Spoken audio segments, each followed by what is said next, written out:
Hey guys, welcome to this quick tutorial where we'll explain how you can connect N8n to Google Sheets. So let's get started. First, open your browser and go to console.clue.google.com. Click the drop-down at the top and create a new project. Enter a name for your project, for example, Sheets, and click Create. Then select the project you just created. Next, go to the left sidebar and open APIs and Services.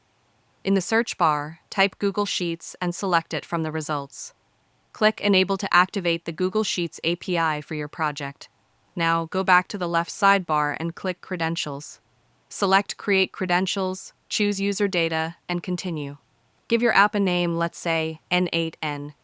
Enter your email under both Support Email and Developer Contact Information, then save and continue. The next step is adding permissions. Click Add or Remove Scopes, scroll down, and select the Google Sheets permissions for reading, writing, and modifying spreadsheets. Leave the rest unchecked, then update and continue. Now configure OAuth credentials. Choose Web Application as the application type, give it a name, and add a redirectory. To get this, go to N8n, create a new credential, and copy the redirectory. Paste it in Google Cloud Console and click Create, then Done.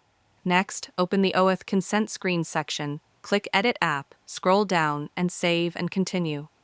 Do the same on the following screens. Then, add test users by entering the email of the account you'll use to log in. Save and return to the dashboard. Go back to Credentials, open your OAuth client, and copy both the client secret and the client ID. Paste these into N8n in the required fields and save.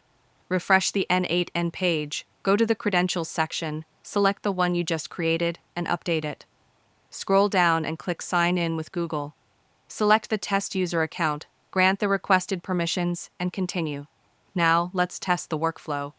Open Google Sheets and check if a new sheet has been created. If you see it, that means the connection was successful. And that's it, you've successfully connected N8n with Google Sheets. If you found this video helpful, consider giving it a like and subscribe.